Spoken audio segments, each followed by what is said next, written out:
If you want to make some fantasy picks on your favorite sports, check out Underdog Fantasy. It's all the rage, where you can choose higher or lower between 2 to 8 players, and you can win up to 325 times your entry. Use the code K100 at the Underdog Fantasy website, on the app, or at our personalized link, and you can receive up to $1,000 in bonus cash as well as a free pick.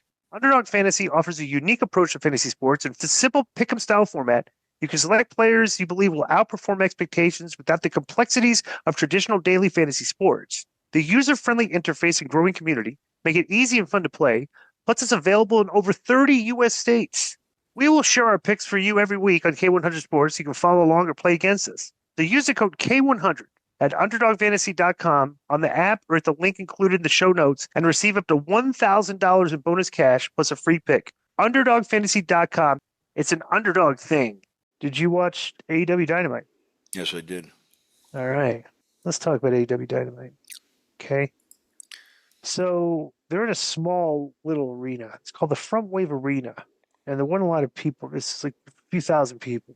But so it's kind of like it was kind of like but the best way to describe this is that if ECW did like a big house, that's what this looked like. It was here in like San Diego, and right. And I know San Diego like the back, and I don't even know where that place is. Are you serious? Yeah.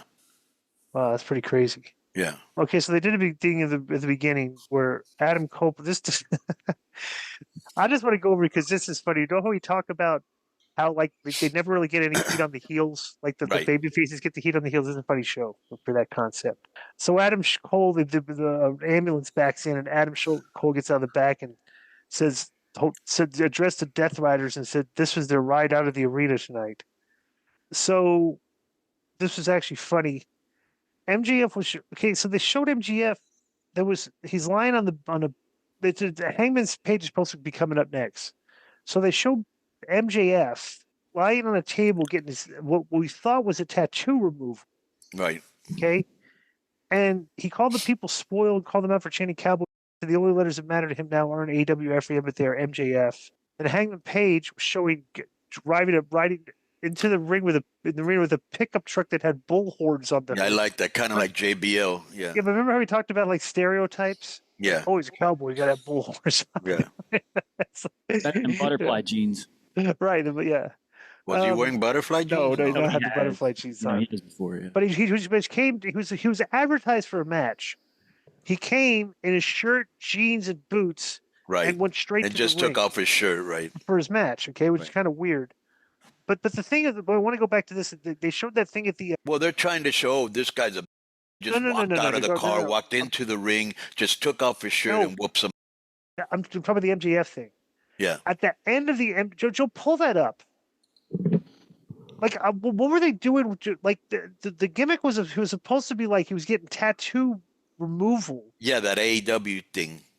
Yeah, no, but the last shot was him showing the guy working on the leg, and it wasn't even a tattoo. He was lasering. 100%, which is I was going to bring that up. So okay, pull that up, Joe. I want to show us because this is just a very like when we talk about awkward outs. Right. This was like I'm like, well, because you're assuming he's getting a tattoo laser removal, and you're thinking, okay, maybe he's getting the AEW thing tattoo because he hates AEW because that's that's what they're alluding to. Right. Right. But at the end, it was like, well, go to the end, Joe. Okay, right. Yeah,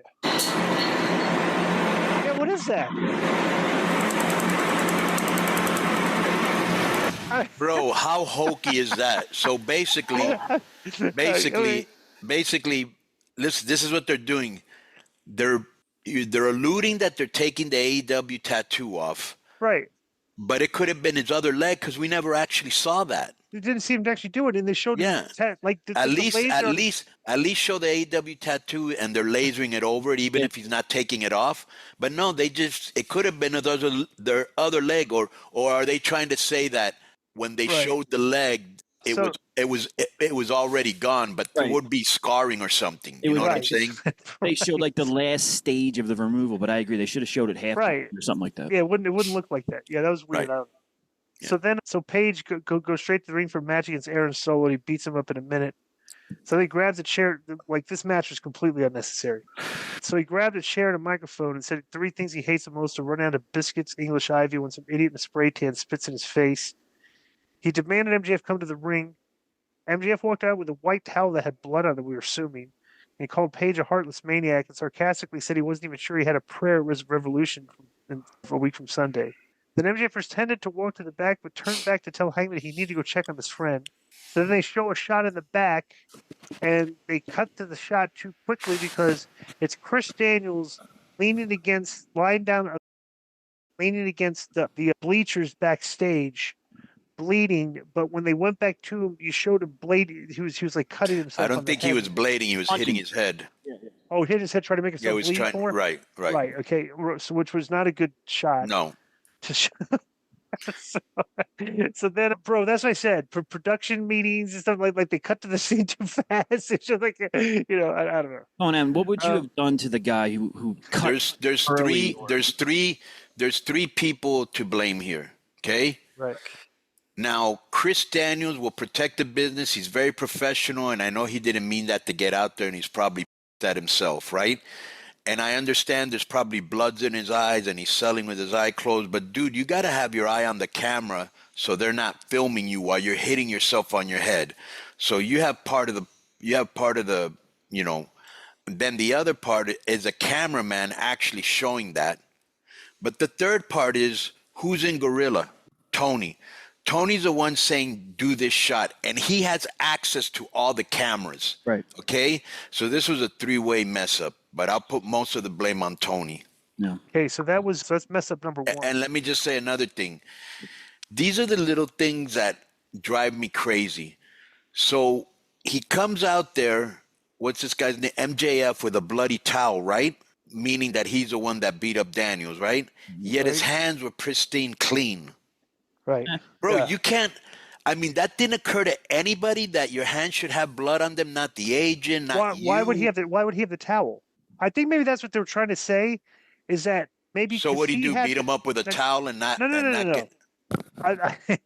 This is how ridiculous it came across. But what I think they were trying to do, right, is MJF's coming out with a towel like the towel's got blood under because he was wiping the blood off of his hands. Oh, okay, all right. I'm assuming. But what he should have done was had his hands a little bit more dirty, like put some blood on the hands, like you're actually wiping off, right? Because it looked like why is this guy walking out with what was he trying to pat it? Was he right? It's almost like when somebody does a tan, right? Like those spray-on tans or a tanning booth, and they lift their arms up, and under his armpits, it's white. All right. So let me tell you. So they shot these. Another thing in production meetings, I believe that this sequence of shots here was shown out of sequence. Okay. Like MJF pretended to walk to so they go to the arena and they show Callis in the luxury box. Okay, they show that shot. Okay. Right. Then with the other guy, with what's the guy, Fletcher?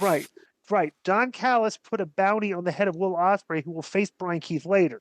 So then they go backwards now. They show Don Callis and what's his name in the stands to talk about the bounty.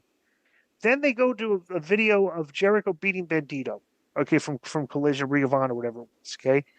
So then they show Jericho outside the door of his room, and he's interviewed by Renee Paquette, who demanded an apology for his treatment by Paquette last week, and she apologized, then asked how the Brian Keith and Will Osprey match came together.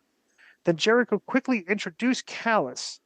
And Jericho explained that he wasn't doing Callis a favor. He believed Brian Keith could be a future champion, had what it took to defeat Osprey. Okay? So then, for some inexplicable reason, Will Osprey got the first entrance here. Okay? He's the big star. He comes out first, right? And then they did these, bro, he's like over. They did the Osprey, but bro, because the show is flat right now and they're not drawing, the crowd, like not a lot of the crowd that you would expect would be with his entrances. Like look at the Jey Uso entrance, like the whole arena is with it. Right. When Will Osprey does this thing, like 30% of the fans are doing the Osprey chant. You know what I'm saying? It's just like they're not with the stuff. But the way this should have been shot, okay, was they showed the Jericho stuff, and Jericho's cutting a promo, and then Callis comes out of the room, talks about the bounty he put on Osprey, and talks about Brian Keith out there to collect the bounty tonight. And Jericho says, well, I think he can beat him anyway, whatever you do. And then you go to Brian Keith's entrance. And then you show Don Callis and what's his name up in the box because that was shot earlier today. Okay, so you have the thing. Okay, the heels are up in the stands, and then you bring Osprey out. I don't know. This was just all shut. Like if they had a production meeting, I would have been saying like, why is Will Osprey doing the first entrance here? And I would explain to production how we need to shoot this. You know what I'm saying, with the video first, then and they don't have production. Will Osprey versus Brian Keith. Instead of Osprey just running over this guy, which he should have done, I guess they have to have a competitive match. Did nothing for Osprey because it wasn't so much a decisive win because the guy was beating him. The guy was getting his heat on them, and then Osprey out of nowhere reversed something into a Styles Clash, and they hit him blade out of nowhere. Like it wasn't a good decisive, like hit like 3-4 finishes and finish big moves and beat the guy. But we can argue that, but I didn't. Whatever. So then afterwards, Callis and Fletcher waved Osprey up to the luxury box. So they go out and start brawling in the stands. Brawling is a generous word to use because the fighting here was not that great. And then Fletcher and what's his name and what's his name ran off in a huff. What did you think of this segment? Are you interested in seeing Fletcher versus Osprey? Not at all. Okay. Osprey stuff doesn't interest me at all. Okay, so first of all, I wanted to go back to something because you might remember this because we're about the same age. When this guy goes, yeah, I don't like cowboy hang person. Right. Said, right. That's great. Bro, he was on Collision this week. Right. Max Caster. Mm-hmm. He was great. Anyways, so when he brought up, I hate running out of biscuits and I hate English Ivy, I was thinking to myself, is he talking about the plant, or do you remember that old school cologne English Ivy? Mm-hmm. Do you remember that, Disco, or no?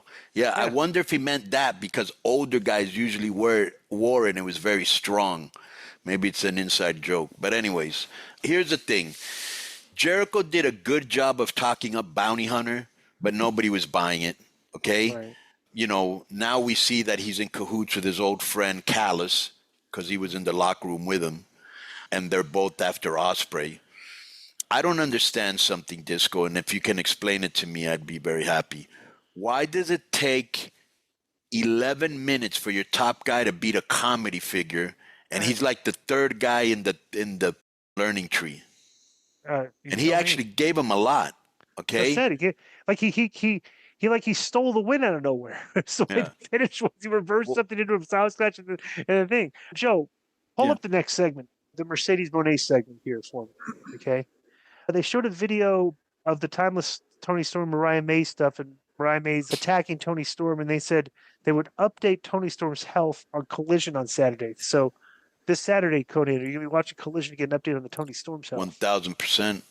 Okay, Joe, do you have this next segment? Because they show – I just got to see this whole thing because this is terrible. This made my top 5.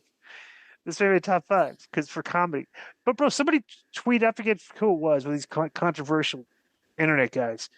But they said like you want to watch, like sit down and watch AEW like as a wrestling fan. But how often does it looks like they're doing a comedy show? Like they're literally. It's doing just, bro. It's like amateur hour. That's what I see it. I see it as like public access TV bad. Okay. Like. Hey, Jody, right. Well, let's this next segment. They've got a couple people that stick out and know what they're doing, like the Hurt Business and. But just about everybody else, and I know I'm missing some people, is just glorified indie comedy amateur hour. Right, Joe. Not up on YouTube. Not the booker, not the 4-time Booker of the Year, mind you. Right, it's not up on YouTube, so I got to go to the other site and find it. But okay, go to fight. Okay, we'll explain what happened. We're going to have to. This watch is brutal. So they showed a video package for Momo Watanabe, okay, and they showed this girl Momo Watanabe and talked about she's in Stardom and stuff, and I'm just thinking they're showing all these highlights of her in Stardom. Like nobody gives about this except people that watch Stardom. Which this is what I thought when I saw it. This is when I thought what I saw it. I was like, finally they did a video package on a Japanese girl that nobody knows, but right. She said so. I'm coming. Her like verbiage. That video package did nothing for her. Nothing. It actually was funnier than it should have been. Okay. So then they show Mercedes in the back coming out of her locker room, and dude, it's like the backstage area looked like a dumpy building. They had there was like the on the walls was like they weren't finished. Like They they were showed like the probably in a dumpy building. electrical cables like stuck in the floor. I didn't notice that. They shot like everything in that shot Right. that you wouldn't want seen in the shot. Okay? Right. Like this. Okay. So then I know I go back to what I said before. Amateur hour. She was running her mouth, and then Billy Starks interrupts her and says, "Hey, I'm Billy Starks from Ring of Honor." Whatever the verbiage. No, she said, listen to this. She said, are you ready for this? Yes. Let me get my kazoo. I'm an ROH superstar. So then Mercedes knocked a cup of water in her face and told her to fetch Momo. Right. Then in the background, this Momo girl's creeping up with a baseball bat. Okay, all right. Okay, there it is. All right, go. Joe, look at the wall and the electric. Go back, Joe. Go back to the beginning of this when she comes out. That's for me. Have you catch? So did you show up back. or not? Go back. Because you made a big mistake choosing me. All right. So, No, Joe, go back and see if we can see the Momo Watanabe video. Oh, you want to see the video? Oh, I figured you wouldn't want to see that. This is it. めっちゃ悔しかったけどまた戦いたい I will stop the Monet train. It was longer than that.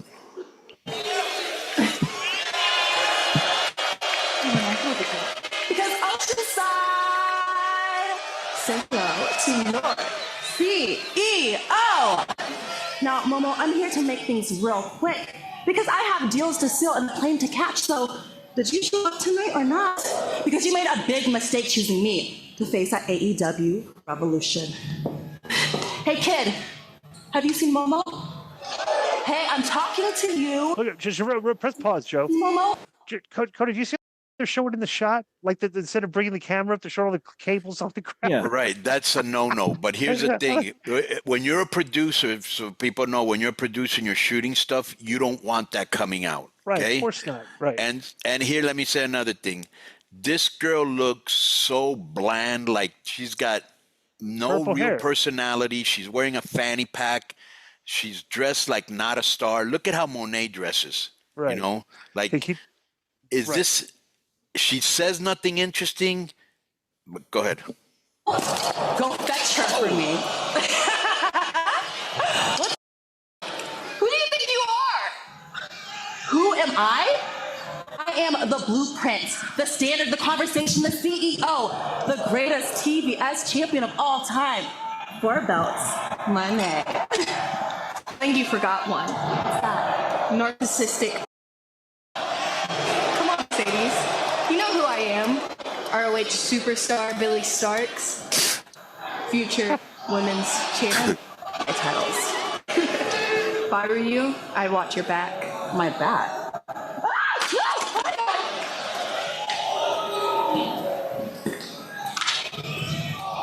I mean, This is brutal. I mean, look at this. Looks like two. Look at how they're dressed. Here's the other thing. I have no reason or interest in either one of these two fighting Monet. Bro, how did this segment get on television? Because what did we just say before? Disco amateur hour. Right. So the Outrunners come out, and the video. Speaking of amateur hour, the Outrunners visited the Omaha men's basketball team. Right. And I don't know, was it the Omaha College or was it like Omaha G League? And I think it was college. I saw college? it. Yeah, I saw it on Okay. Sports Center when they actually did it. Okay, so they visit the Omaha, whatever. So they wrestled the But here's the Murders. thing, bro. I'm going to give them credit for at least showing the Sports Center thing, because it thing on their TV. Right. But I'm sure millions of people, when they watched that on Sports Center, were going, who? Yeah, but they're trying to get them, they're trying to advertise. Yeah, I know. I'll give them credit for that. But still, like, nobody knows who they are. So how about this? So I talked about how the Hurt Syndicate should be getting good angle with Archer and Cage. Right. 2 big guys. Mm-hmm. 2 guys you can get heat on. Well, unfortunately, the booking of this is not going the way I would have done it because they're wrestling the Outrunners back and forth. Okay. Well, these are size advantage, but like this wasn't visual. What you wanted to get these guys over was not happening in this match. Okay. They should have been annihilating these guys. So the Hurt Syndicate's music played, and Archer gets distracted, and they get rolled up and beat. One, That's two, your three in the favorite middle finish. You love that finish. by the Outrunners. Right? So after the match, Cage and Arthur were angry, and the Outrunners went up on the ramp and stood weirdly next to the Hurt Syndicate, like they were selling and thanking them for distracting. Right. Bro, how much more interested this did make you feel about Cage and Archer versus the So Hurt? here's a problem. You had a little bit of synergy with the Hurt Business and Cage and Archer. They've been somehow interacting each other for the last 2 or 3 shows, right? And it's almost out of all of a sudden, Tony goes, you know what? Let me put the Outrunners in there. That'll be they're really over. And, and the thing is, the Outrunners are babyface and so's Hurt Syndicate. But I would have done it the other way around. I would have had Archer and this guy go over and then later put the Outrunners against him. Of course. Or just Right. have these guys killed, make them, Right. bro, they're Right. not a formidable opponent at all. Like, that's brutal. Because they don't know. Well, remember, once again, okay, we talked about heat, okay? The only heat that's happened here was MJF getting heat on Christopher Daniels. Right. That's been the only heat on the show so far. Everything else has been the baby faces getting over on the heels. So they showed Adam Copeland promised to take out Moxley's crew, and they showed Pac taking the concerto this past week. So then they showed Strickland and Ricochet package, and Swerve headed the ring in the arena with Nana, and Swerve addressed his AEW career and said he made Black history and fulfilled his destiny and became AEW World Champion. He spoke about defending and showcasing the world title, and that Nana was right that he had lost focus on the AEW World Championship for too long.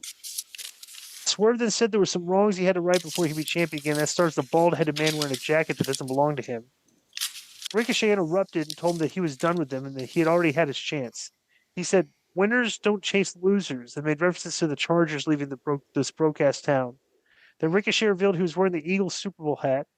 Then Nana spoke up and said he had an offer for Ricochet to listen to. He said Tony Khan agrees the fans deserve a rematch, and the winner of that match will become the #1 contender for the AEW title. Ricochet accepted the match and declared it would happen at Revolution. Then Ricochet left and Nana pulled Swerve back. He said he was proud of him for focusing on the AEW title, but he wanted to go back and be the most dangerous man in AEW. Nana then said that he had taken a lot of bullets for Swerve, and so he needed him to get his jacket back, or he doesn't know if he could do this anymore. So he wants Swerve to get his jacket back. Right. Right. So if you don't get my jacket back, I don't think I can get paid by AEW anymore and come out on TV and travel. So Renee Paquette interviewed Hangman Page as he was leaving, and Hangman said MJF left, but he finds him. If he doesn't run him over and kill him, he's going to wish he had. Right. So then we have a random trios match on the show. The Undisputed Kingdom against FTR and Dana Garcia. Well, let me just say something about this thing. Go ahead. So this is the most interesting Ricochet's been in years, but he's not a good promo, okay? Right. And I like the way, because he said he was not going to wrestle Swerve Strickland anymore, so I like if you wrestle him, whoever wins is the #1 contender, so I like that. That made sense. Bro, it's almost like Ricochet, first of all, he has a lot of heat, so that's good, but he's trying to do everything he can to get heat. Oh, I'm wearing a Philadelphia Eagles hat. Right. Like nobody in San Diego gives a about that. I'm wearing Nana's robe. Nobody gives a about that. Who cares? I know he may not be able to do this anymore if he doesn't get his robe back. But bro, the robe is as silly as that diamond ring or whatever that MJF is carrying around. You know what I'm saying? Right. And are the people, do you think they're that invested in Nana that they're mad that this guy's wearing his robe? What do you think? Well, let's see what people think about this. Joe, you got the numbers for the show? I don't. I do, but I don't. So WrestleNomics hasn't reported them yet, but I've seen reports. I just don't know if they're accurate. Well, go to Alvarez because usually. Want to hear the garbage reports? I can give you that. Well, I think it's 598,000. Yep, That's what it says. we don't have the quarters. No. Damn. What was the number? 598, under 600,000. When are they going to go under 500,000? I mean, they've lost ever since. I'm sorry, ever since they hired Okada, Osprey, and Mercedes Monet, they've lost like 200,000 fans have stopped watching the show because they really have done nothing with those characters to make them compelling. It's like they brought Not to mention that their most compelling character by bad booking he's not their most compelling character anymore. You know, even yesterday when MJF.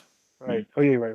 No, I don't think DI they'll ever go under. I think we found the number of the fan base. I don't think they'll ever go under 500. It might be some tight weeks, but I don't think it'll drop under. Yeah, I think they'll get the 550, and they'll end up about 5. So they're putting, they gave this Daniel Garcia kid the belt, and he's out there with FTR and Disputed Era, and like he's supposed to be the A side in this match, but he comes across as the green guy. To be honest with you, still. Yeah, that's another guy they've dropped the ball on. They push him, then they don't push him, and they rubs with these people. But it's just like he just comes across as like he's the greenest guy out there. You know what I'm saying? So I mean, he does. He doesn't come off so much as green because he's not green. What he comes off as he's not a star. Unmenaced, not menacing. Underneath guy, like he's an underneath guy, and it's kind of weird because why is FTR tagging with Daniel Garcia when they were tagging with Copeland? Why is Copeland not tagging with them anymore? Weren't they? They thought that they had these guys would have a better match. Who knows? Well, so after the match, just real quick, Di. Garcia's had the same problem. Like I saw someone recently post, Dominic and Hook debuted at the same time, so there was comparisons. Now it's been a few years. Who's advanced and who hasn't, and who's doing better? Like Hook's the same character. Daniel Garcia is the same character, and they've been trying for years, but they just I don't know how to explain it. They don't know how to push. They don't know what they're doing. That's there hasn't been any advance. Disco said it the first time. They don't know how to push people. Right. So they should. So after the match, Garcia gets beat by Cole. So they had a shovey match afterwards, and immediately a graphic pops up: Cole versus Garcia for the TNT title. So then elsewhere, Copeland and Castillo were backstage brawling out of nowhere, and they came to the ring, and then Yuta stuck up behind Copeland, and so it's 2-on-1. Claudio grabbed a chair, worked over Copeland with him. They set him up for Concerto, but Jay White made his entrance to even the odds. Kind of the way this was set up, Jay White came out way too late. I mean, you shouldn't be letting your partner take chair shots out there. So Copeland recovered and started swinging the chair himself and speared Claudio. Then Marina Shafir tried to get involved. And this is funny. They show this spot. She's got the choke on Copeland. Copeland looks at Utah and nods his head like go. Right, I saw this. Right? Because I don't think a lot of people notice this, but he's like Copeland nods his head like a go. So Utah runs at Copeland and Shafir, but Shafir like he dropped her way too early. So Utah still took like 3 or 4 steps and kneed her and knocked her out. And so they set up Marina Shafir for the Concerto. But before she could deliver, Willow Nightingale showed up because she's been beat up in her interview segment 2 weeks in a row after getting one sentence out.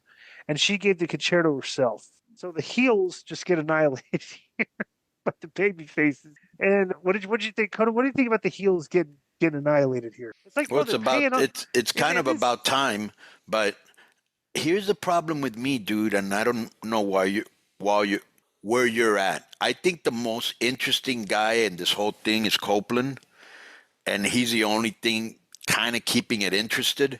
But for as much time as they've invested, and this is their top feud, I'm not interested. You know what I'm saying? And then Willow came out, and then they hit the Concertos because, Saphir had beat up Willow the week before, and I think the week before that. I'm just not into this. They did have heat. I will say that. They did have heat.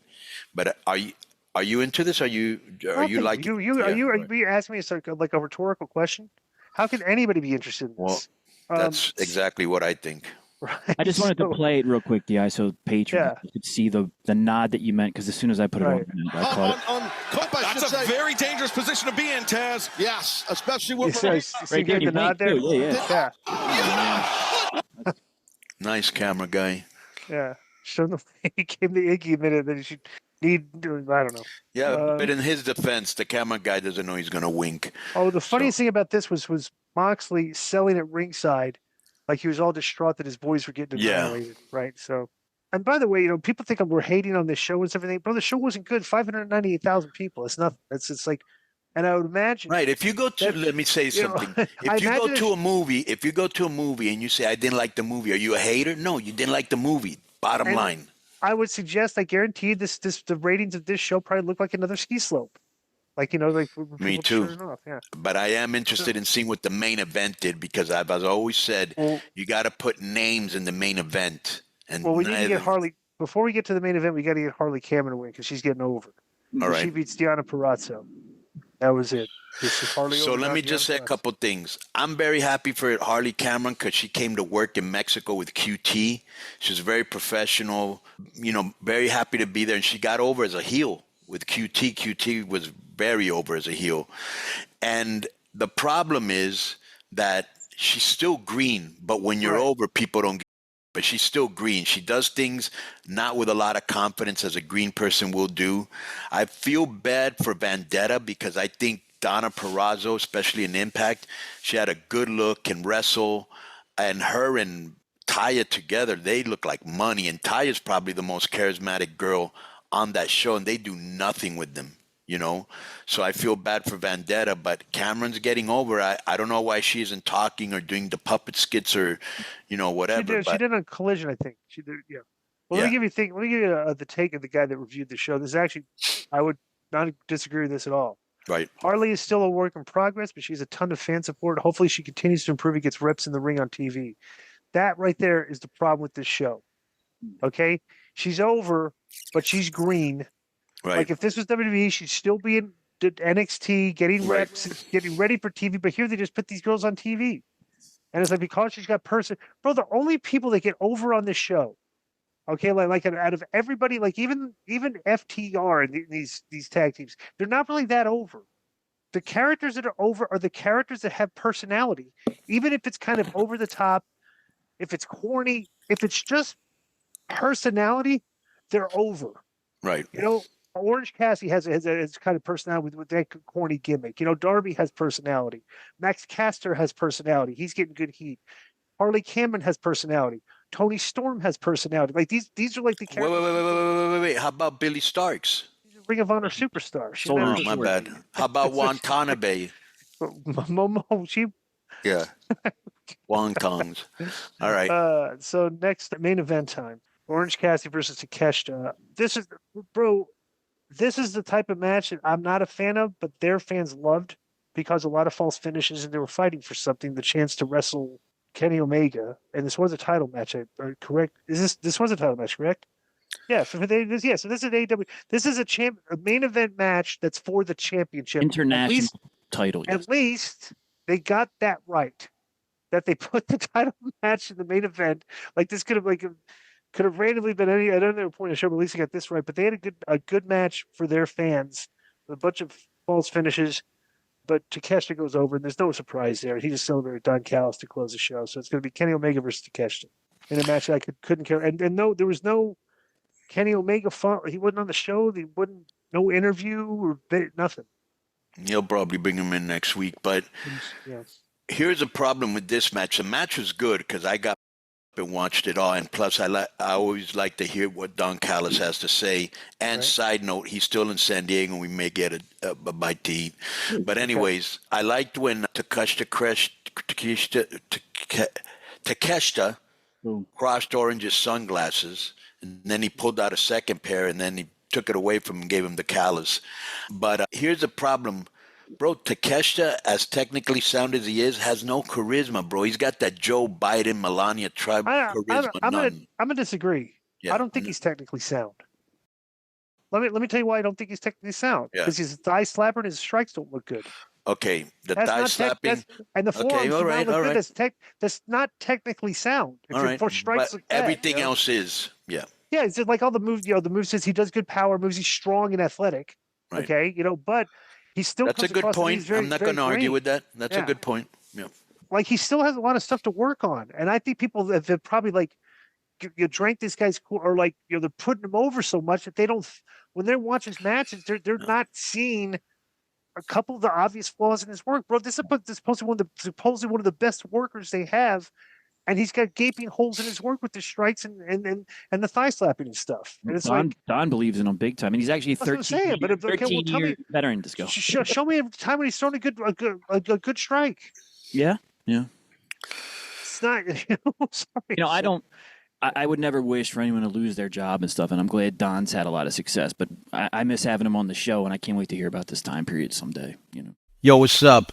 I just want to thank you guys for watching this clip. Don't forget to hit the like button, leave a comment, and subscribe. And join our YouTube membership for hours and hours of exclusive, unedited, uncensored content. And being a member will help you get involved in our upcoming live streams.